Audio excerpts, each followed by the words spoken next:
Open in prayer. I've got scaled it down to like I kept it at 3 small topics that we're gonna. This is like standard Episcopal.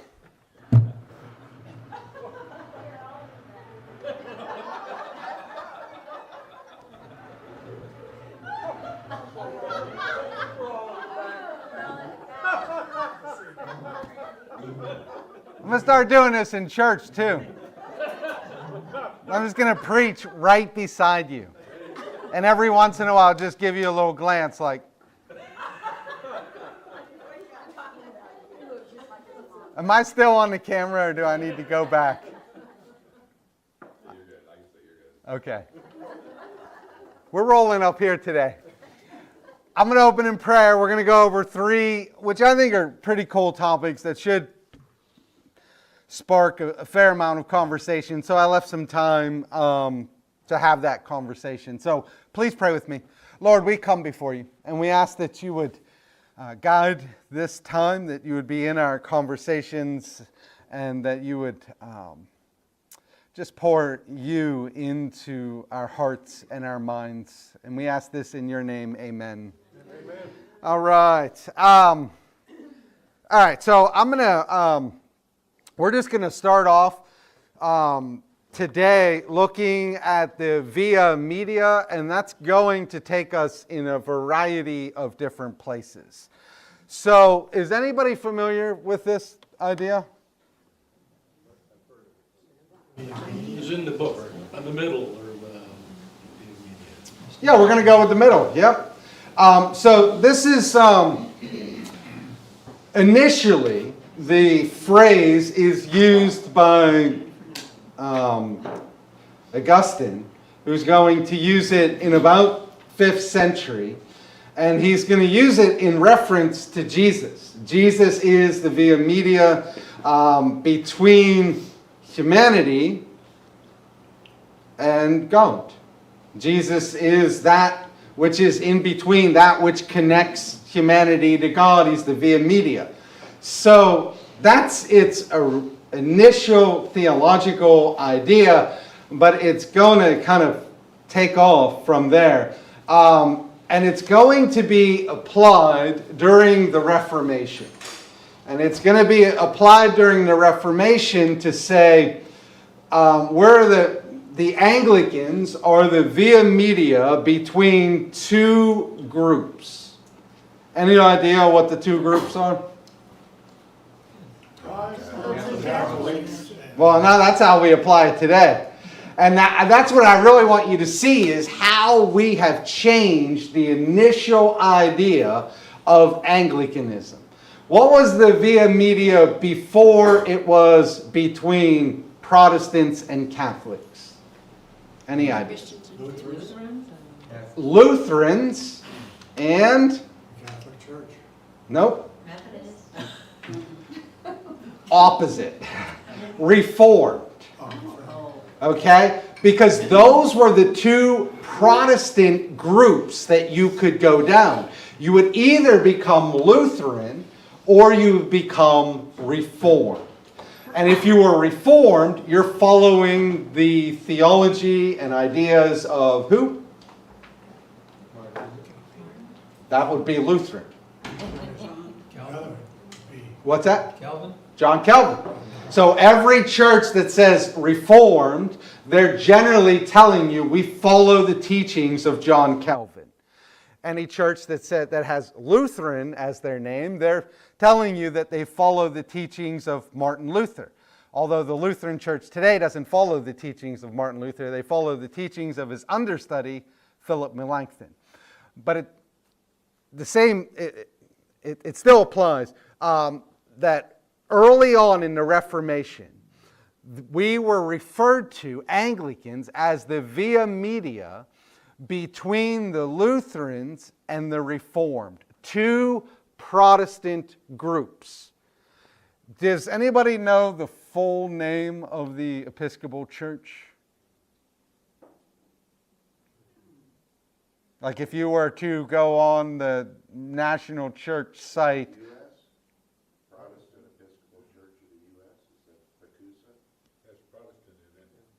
Protestant Episcopal Church. And so we were always Protestant, never this between Protestant and Roman Catholic, always firmly entrenched as Protestant. And early on in the Reformation, we were the middle between Luther and Calvin. Does that make sense? Now, what is it today? The middle between what? Catholicism and Protestantism. Catholicism and Protestantism. Later on, like 18th century, when this first developed, we were the middle between the Roman Church and the Puritans. And that's how the development happened. So no longer between Lutherans and Reformed, now we're the middle between the Puritans and the Roman Church. And then today, further developed to just be Protestants in general and the Roman Church. But that's not how it was initially understood.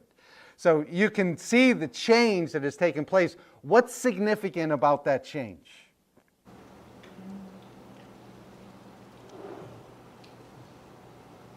Well, that we don't consider ourselves Protestant? Yeah, early on, we were squarely Protestant, in between two Protestant groups. Now, we're like a hybrid, kind of not Protestant, but not Roman Catholic, like something in between. We're like the missing piece in the caveman thing. We're like not quite what we're supposed to be. We're just floating out there. So, but early on, it was squarely Protestant. That change happened as a result of the Oxford movement. And we've talked about this a couple times, and we're not going to talk about it a whole lot, but I do want you to know that the Anglican Episcopal Church, Episcopal doesn't really too much exist at this time, so I just refer to it as Anglican. The Anglican Church at this time was 100% Protestant, and then what you had was the Oxford movement, and this is a bunch of guys who had Roman Catholic tendencies, who went to the University of Oxford and were very influential in bringing back the Roman practices. And because they were able to bring all these practices back that were banned, we began to be kind of this middle ground. Like the Oxford movement is huge in the life of the Anglican Church. It changes everything. It's 18th century. And so, but that's where the Via Media generally changes. Let me walk you through a couple things I have on here. So basically, Via Media is Latin for, middle way or compromise between two extremes. And so, following that thought, though, Aristotle stressed it in, ideas, in thought, that we are the in-between, in Aristotelian kind of thought, it was if you're presented with two extremes, then probably the best course of action is to shoot down the middle. And so we've generally applied this to Anglicanism, and we've generally applied it as you have the extreme Roman Catholic and the extreme Protestant, and we're just going to kind of float down the middle. And that's how it's applied today. And it's applied in, and this is really important, it's applied in theology and liturgy. So it's not just one area, it's theology and liturgy. What we do is both Protestant and Roman Catholic, and the way that we think is both Protestant and Roman Catholic. And it's meant to be a middle way initially, as I already stated, between Lutherans and Reformed. So that's kind of the idea. Now, what develops as a result of the Via Media is you have a thing called broad churchmen. which is probably a phrase that we're going to have to change pretty soon. But right now, it's still a phrase that stands. So what is a broad churchman? Any ideas? Have you heard that phrase? No. No, you've never heard that phrase? Never. All right, this is going to be fun. All right, so let me see if I can get you there. With the church emphasizing the via media, what naturally develops is the idea of broad churchmen. So Anglicans, a broad churchman is an Anglican who can tolerate multiple forms of liturgical expression. He can mix high and low forms and mix doctrinal positions, Roman Catholic and Protestant, and it basically emphasizes allowing the individual parishioner's choice. What's that? That is generally a broad churchman. What's that? Anglicans Generally, this is a reference to clergy. So it's just a reference to clergy. So it would be a specific type of priest who is able to tolerate high church as well as low church, high church doctrine as well as low church doctrine, and generally lets it up to what the people prefer. What the people generally prefer? Cupcakes over apples.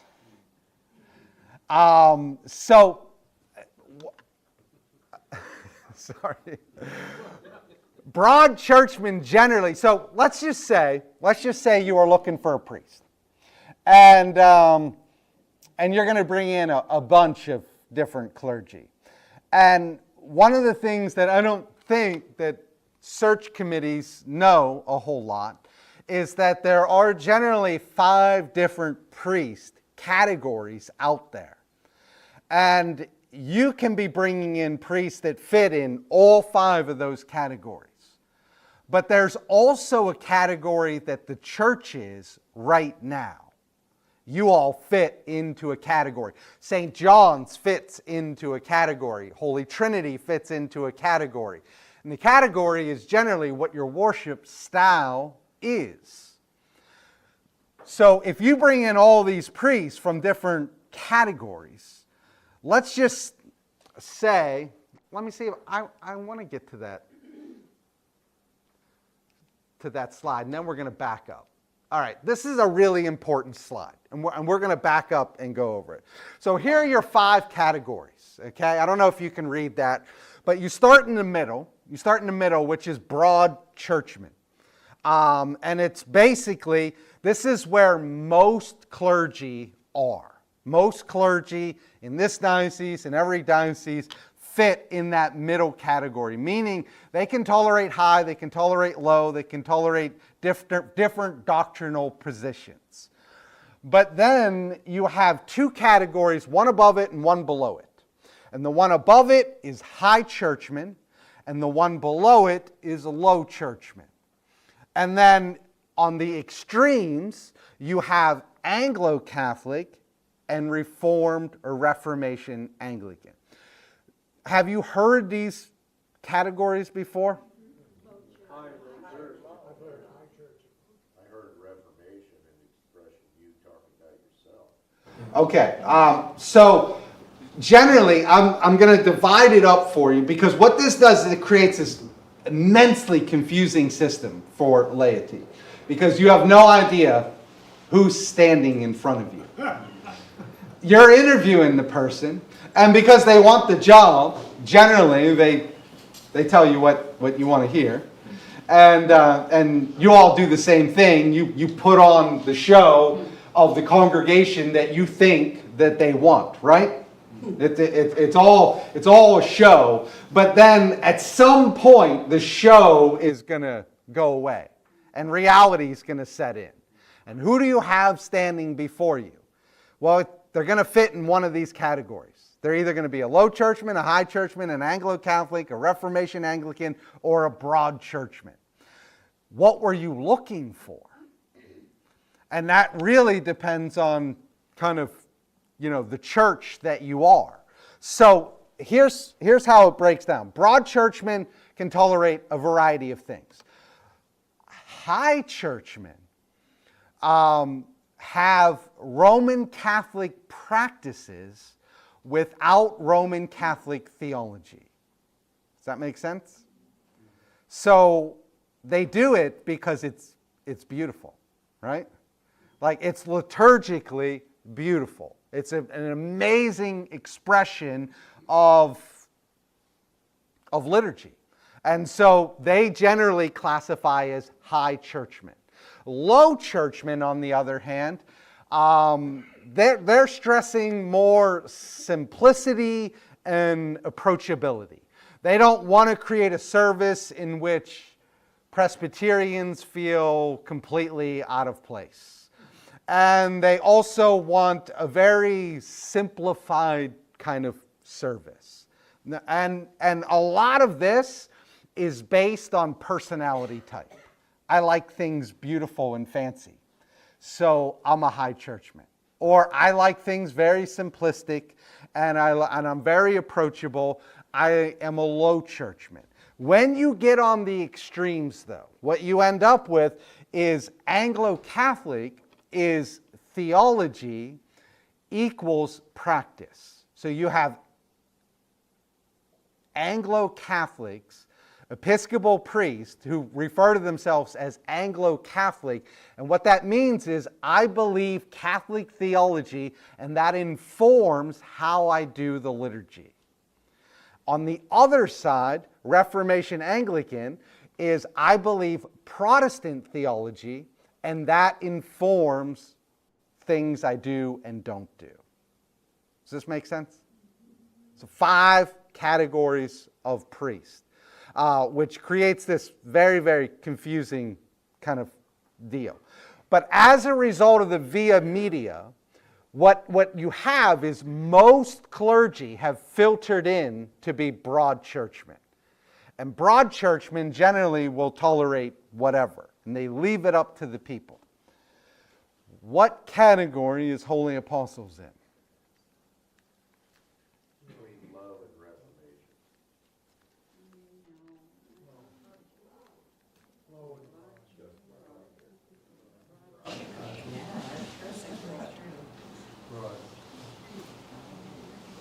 How many say broad church?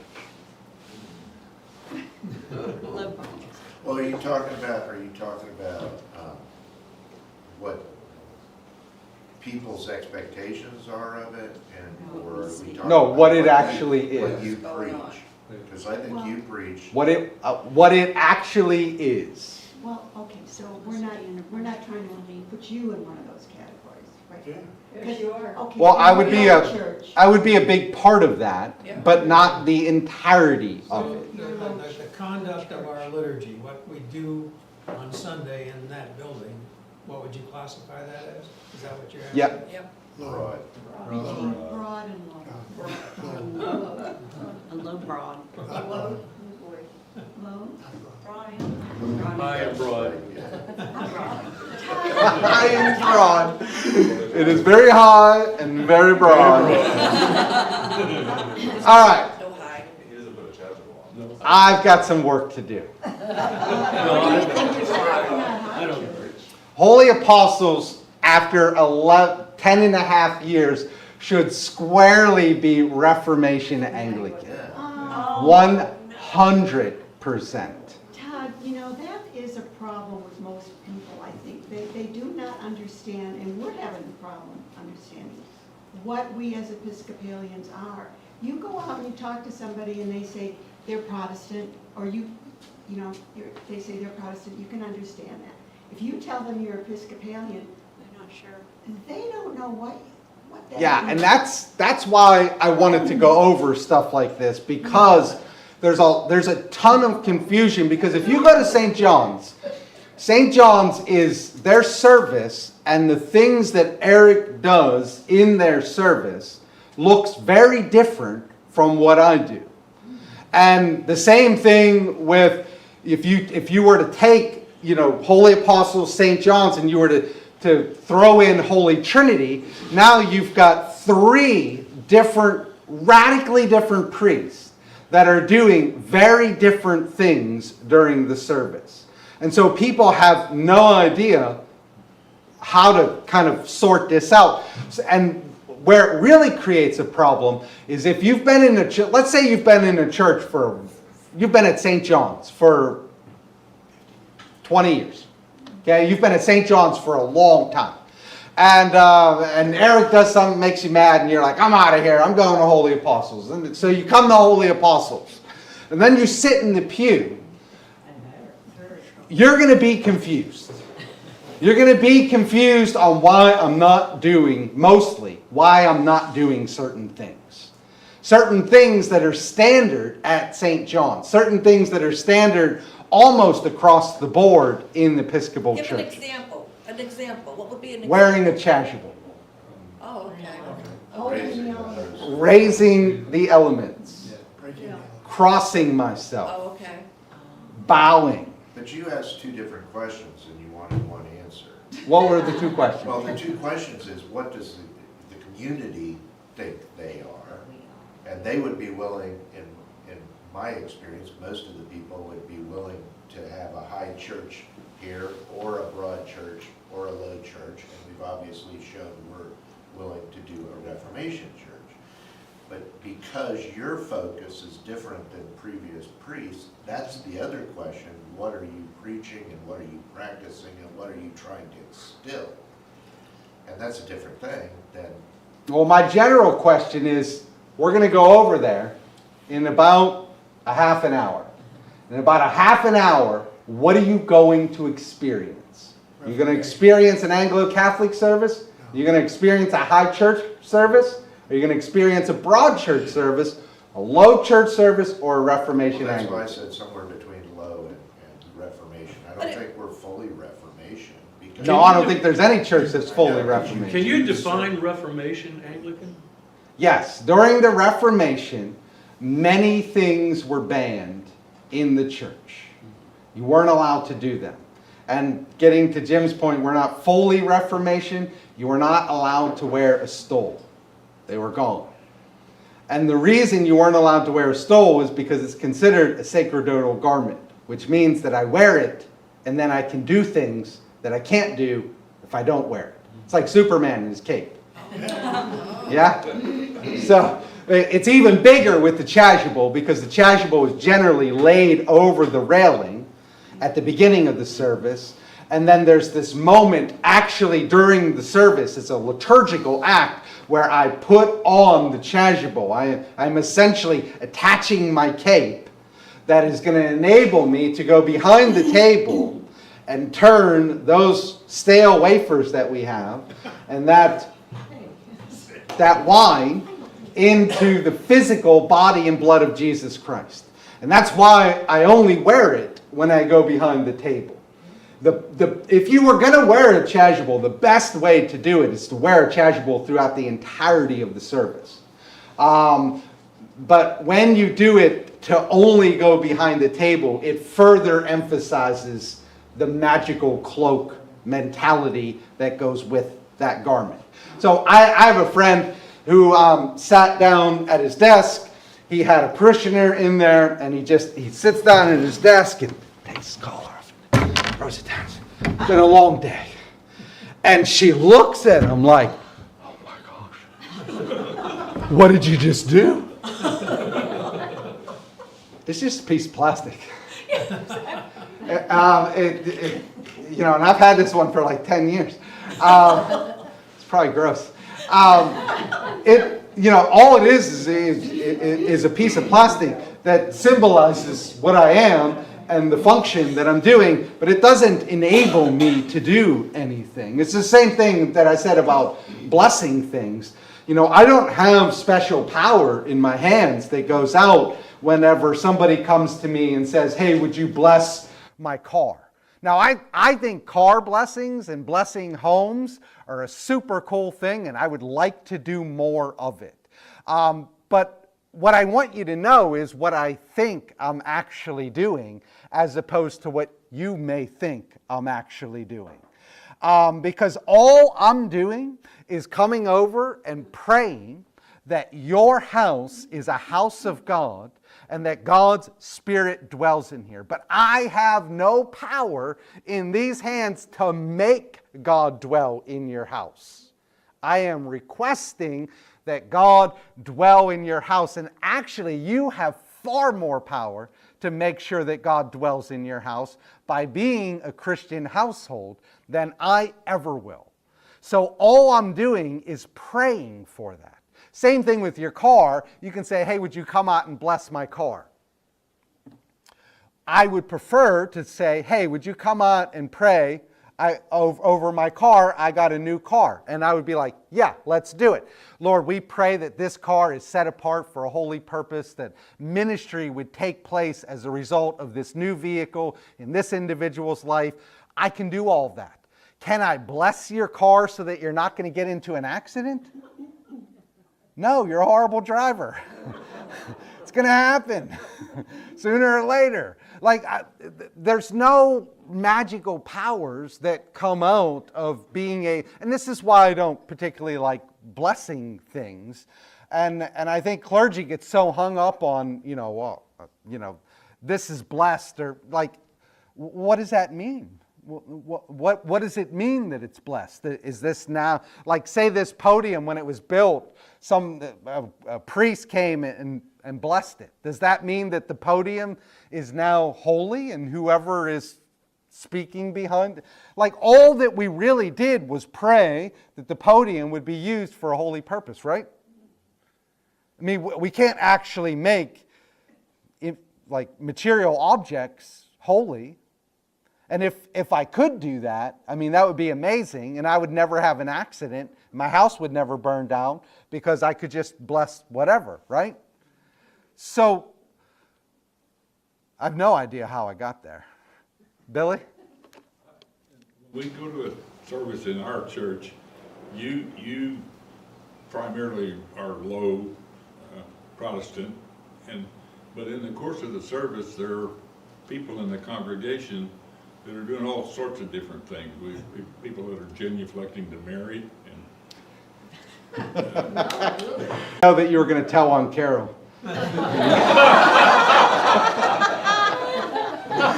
I have to tell you, when my mom and dad were alive and my mom would come to church with us, she was just appalled. She didn't understand what in the heck was going on. Are you sure this isn't a Catholic church? Yeah. Are you sure? I'll just never forget that. She just did not understand all of people doing different things, like Billy just said. Yeah, and this is... Some people are standing, some people are doing this, some people... This is the big issue that we're looking at, because what you have is, and this is why I categorize myself as a Reformation Anglican, because what I do and what I don't do is based on theology. So we don't genuflect to Mary because we don't believe that Mary is a mediator between humanity and God. Now, the Roman Catholic Church does, and because they do, it makes sense for them to do that. And I will say this over and over and over again. It's nothing bad about the Roman Catholic Church. The Roman Catholic Church is consistent in what they do and what they believe. The problem with the Anglicans is that we try to do what they do, even though we don't believe what they believe. And so that's where it becomes very problematic. If you don't believe that Mary is a mediator between you and God, then there's no way that you should have a Mary altar in your church. And there are at least 7 churches in this diocese that have Mary altars in their sanctuaries. Episcopal churches? Yes. Really? Yes. Whoa. So how does the diocese fit in with all this? They don't, and that's part of the issue. Is on a diocesan level, the diocese is going to leave it to the congregation. they're going to bring the canon in. So when I was hired, the canon was Ernie Bennett, and then you had Tim Nunez, and then you had Scott Holcomb, and now we have Dan Smith. So Dan Smith's going to come down, and he's going to kind of walk you through it. But he doesn't walk you through this. He doesn't tell you that there's 5 different categories of priests, and you may like this guy, but I just want you to know that he is an Anglo-Catholic. And if you hire an Anglo-Catholic, Holy Apostles is going to change radically. And this is why clergy get fired really quick sometimes, or why they leave sometimes. Because a church that's a low church will, they'll look at somebody, they'll bring Britt in for an interview, and they'll say, wow, we really like that guy. He seems like really cool. And you hire him based on how much you like him. But what kind of priest is he?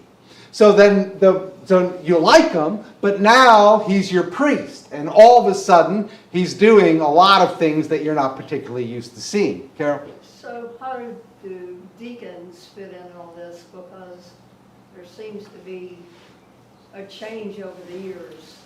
Well, the deacon generally goes along with the church that's already, the priest that's already there. So, like for me, and this is something you're probably familiar with because it was brought up by somebody. But if you attend Holy Apostles, you'll see that there are very few times during the service where I cross myself. I do it during the final blessing and during the absolution. I don't cross myself, but when I give the absolution, I make the sign of the cross. When I do the final blessing behind the table, I do the sign of the cross. Those are the only places where I make the sign of the cross. So at no point in the service do I ever do this. But you will see numerous people doing that. At no time have I ever walked into that service and thought, you know what I need right now? I need this holy water. And I take the holy water, and I've never done it. Not once. I've been here 11 years, and the only time I put my fingers in there is to flick water at the acolytes. That is the only time that I've ever done it. I'm sure they feel blessed. It is a blessing to the acolytes. Why do we put it in the Eucharist? Why do we put holy water into the wine? I don't think that you have to. So, Do you not want me to do that anymore? Or? I wish you invented the wine to taste better. actually, So funny. there are certain people who pour more water into the cup than others. And I have instructed them many times, stop watering down my wine. It's pretty good wine. You only need a drop, and it's really highly questionable whether you need that. Aaron? I would imagine there is a trend for churches to become more Reformation as time goes on. That maybe high church isn't as desirable for younger generations. The Episcopal Church is very strange. So if you look out at the world, if you look out at all the young people in the world, and you say, okay, how many of these young people are interested in going to church? So you're going to cut out, what are you going to cut out? 75%. Because they have about a 25%, millennials have about a 25% church attendance rate. So you just remove 75% of them. Now you got this 25%, okay? And then you look at that 25% and you say, okay, how many of them are going to be in mainline churches? Presbyterian, Lutheran, Methodist, Episcopal, all that. Well, that's another very, very, very small category. So now you're trimming out, you're down to less than 10%, okay, are going to fit into those groups. Those are the groups that are bleeding young people more than any others. Because if you were to go to the church on O'Galley, where they actually have the police officers letting people out, and you were to go in there, you might be surprised how many young people were in there. Because they've gathered up, out of that 20%, they've gathered up like 18% of them. Now, So in your mainline churches, you've got this, we're going to say 7%. Now, how many of those 7% are actually going to be Episcopalian? What's that? 2%. So you've got this very niche category of young people, and a lot of them like high church. Because they have been filtered down into this category, and what they're looking for is some liturgical expression, and they're brought in, and a lot of them are just mesmerized by it. Because it is beautiful, isn't it? And to be honest with you, there's a lot of high church practices that I actually like, but we can't do them. We can't do them because our theology says we can't do them. And the theology has to dictate what we do. I'm going to bring you to this next thing is orthopraxy and orthodoxy. So orthodoxy is right belief, yeah? It's we want to have what we believe be lined up correctly. Orthopraxy is right actions. So you want your beliefs to be correct, and you want your actions to be correct. Meaning the things that we do in the service matter. They matter immensely. What I do with my hands during the service is really important. They communicate certain things. So I've already gone over all that. But, so whenever I lift up the elements, if I lift them here, I'm showing you, if I lift them here, then that is idolatry. Yeah, it's I'm adoring. And so what we do with our hands is really, really important. So I use my hands, if you ever paid attention, I use my hands very intentionally. When I'm talking about the elements, my hands are generally here. When I'm addressing you, my hands go to here. Not in adoration, I'm addressing you all. And so this is a normal posture for addressing people. When we're lifting up to God, I lift them up to God. But I use my hands purposefully because there are ways to use your hands that communicate incorrect actions. The other thing that I do is a lot of times my hands are just down on the table. They're just down. Because if we start, so there's a moment during the service where the priest has the cup, he's got the wafer, and the priest can take the wafer and hold it over the cup, and then, hold it over the cup, and then swirl it around.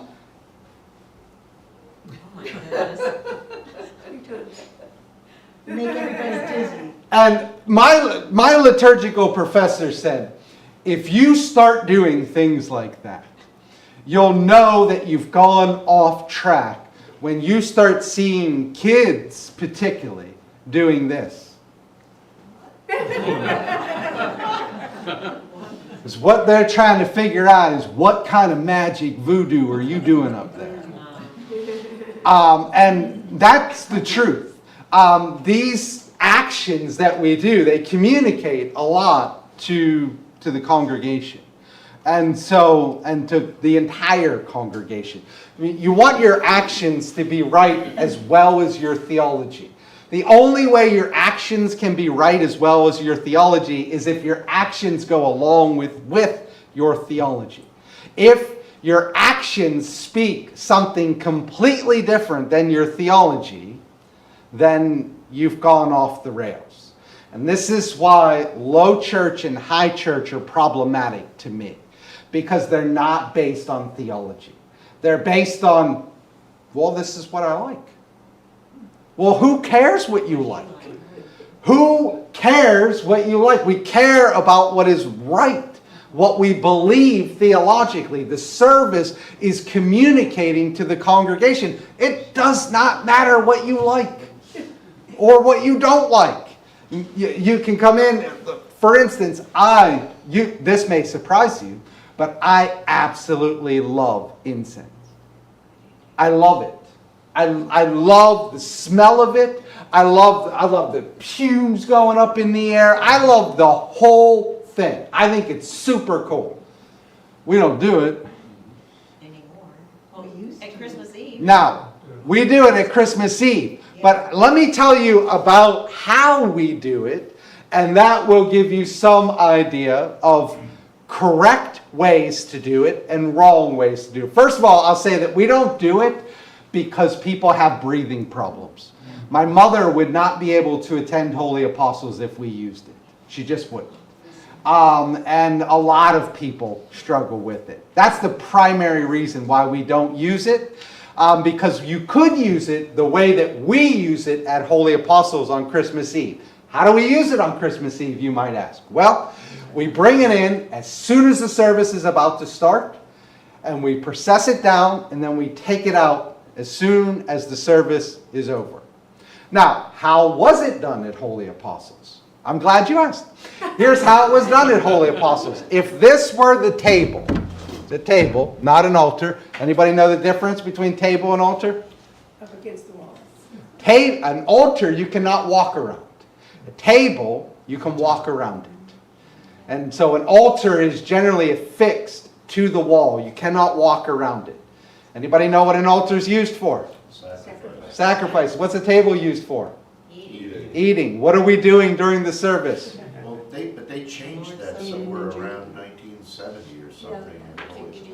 Our table used to be an altar. It was up against the wall. Was that A lot of them. Was that everybody A lot of them changed were. it, or was that an Episcopal change? A lot of people changed it. So it wasn't a direction that everybody's changed. No. It's problematic. It's problematic because your back is to the congregation. So you're doing the service, your back's to the congregation. Why is your back to the congregation? Well, it's mysterious. You have no idea what I'm doing. You have no idea what kind of magic potion I'm cooking up back there. But getting back to doing the smoke and the bells. So what used to happen, if this were the table, that we would process down and then you would sense the table. And then you would walk around it, and what you're doing is you're sensing the table as well as the elements. And you would actually go to the table where the elements are and sense those as well. Was that a sanctification? What? It would sense the people too, so. And the people. And the priest and the people. Yes, I've been in churches where they do all of that stuff. We don't do any of that stuff because all of that stuff is communicating a theology that we don't believe. The elements are not the physical body and blood of Jesus Christ, and that is a table and not an altar. So because it's a table, it doesn't need to be sensed. We've talked this whole morning about how we go about doing this. Never have we mentioned why we're doing it. I mean, we're worshiping the service, not the Creator. What a part of both are trying to worship the Creator, but different groups believe different things about how you do that, and we have to be able to do what we do according to the beliefs that we have. And so removing, these things is really, really helpful. But it is all to the glory of God. Even if you go to a Roman Catholic church, it's meant for the glory of God. It's meant to lift up God. They believe things that you and I don't believe. But their practice matches it. And that's all that I'm saying is they're doing it right, even though they're doing it wrong. Their theology and their practice match. In the Anglican Church, we have mixed theology and mixed practice. And you can't do that. You can't hold the two together, otherwise you stand for nothing. I can't stand up here and call it a table while at the same time I treat it like it's an altar. I can't talk about how Jesus is not part Jesus is not transubstantiated in the elements and then lift them up and adore the elements. You see the disconnect there. Paul? When you give a person the elements, when those elements enter my body, they become sacred. Yes. Okay? That's the receptionist view. And it is my opinion, only mine, that a priest who has an apostolic succession, when he puts on the cape, is not magic, but is a sign of respect and of authority to give the elements that will change to a sacred element in me.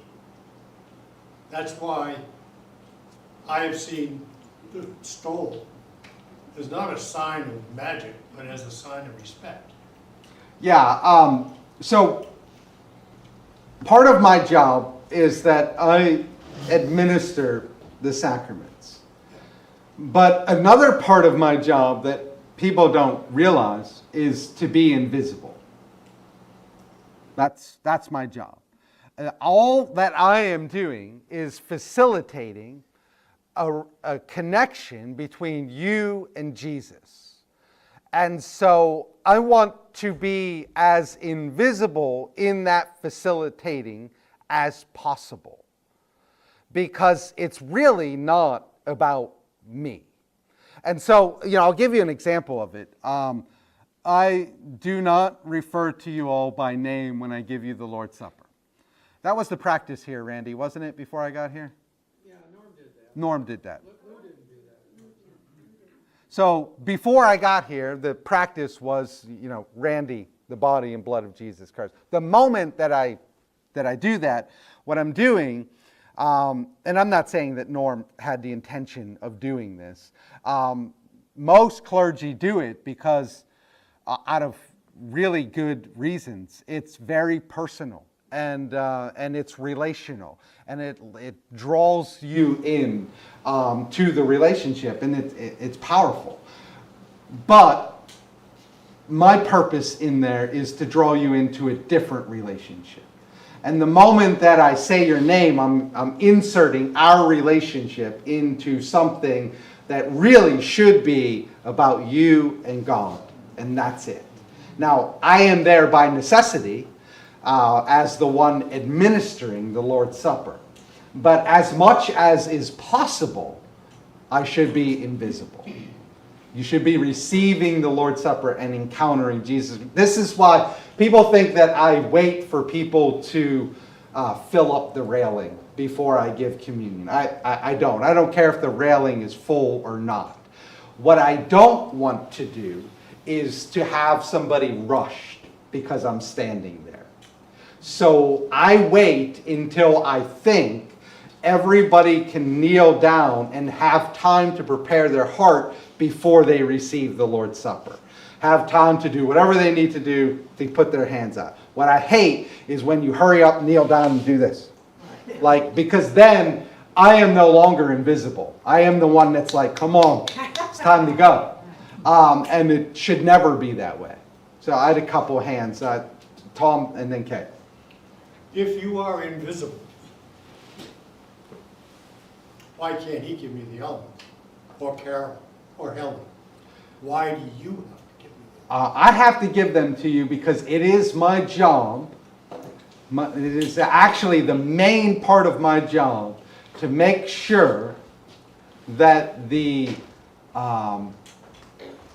gospel is preached and the sacraments are administered. And when a priest is present, the Episcopal Church said that I should be the one to do it. When a bishop is present, the bishop should be the one to do it. And that's really the only reason, is because I'm there. But you are a lay Eucharistic minister, and I'm not there when you do that. And so basically that title is, I and the diocese have entrusted you with the job of administering communion because really you don't need me there. And you have given the Lord's Supper without me.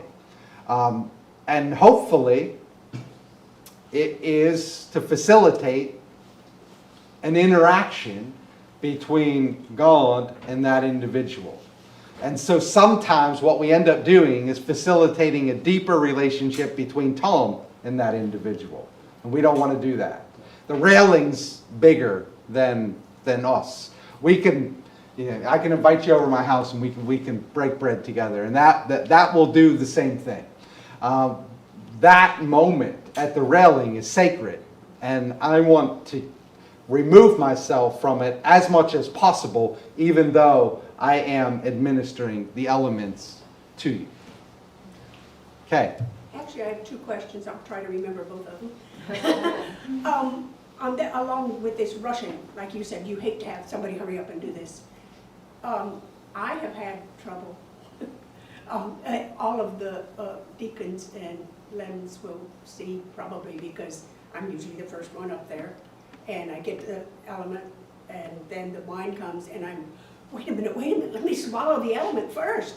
And it's, or I'm gonna drop crumbs in it, or I'm just gonna have it stuck to the roof of my mouth, which has happened a few times. That really rushes me, and it really is a thing that is a bothersome thing, because I'm not able to take the wine in the manner that I thought I would like to. We can easily slow down whoever's administering the cup. Okay, I mean, that's At the just me, same- maybe it's not bothering anybody else, but it just be, and I think it probably would, because you don't have you have a chance to think about this, but you don't have a chance to think about that. Yeah. Now, the other thing, quick, before I forget, when you were talking about censing the table, what is the incense actually doing? Is it cleansing? Is it worshiping? What are we doing when we put all that incense all over? Well, there's a lot of The fashion thing was people stuck. there's a lot of different ideas attached to it. So you've got different clergy who think different things. But essentially, setting it apart for a purpose. In some sense, attributing holy properties to it. I mean, there's a wide range of what we actually think we're doing. Yeah. From all the way to, there's going to be a sacrifice on this table, and this is going to somehow give it holy properties, all the way down to we want to make the table smell good. And so, I mean, it really just depends on where you're at, but it does give the idea that there's something beyond just like, why are we doing this? That's kind of weird. All right, we got to book out of here. It's been fun. We will not have Christian formation next week. And then it will be on Wednesdays. And we're going through the Torah, the first 5 books of the Bible, an overview of the Torah, like a survey. I'm going to walk you through the theology of the Torah, and I'm pretty excited about it. I think it'll be pretty cool. But this series is kind of wrapping up. So we'll not be here next Sunday? We will not be here next Sunday. And what did you say about the Torah? When's that going to be? Wednesday, starting on the 28th. It's at the Soup Suppers. Oh, yeah. Bishop Greg fall in that spectrum? Bishop's a tricky.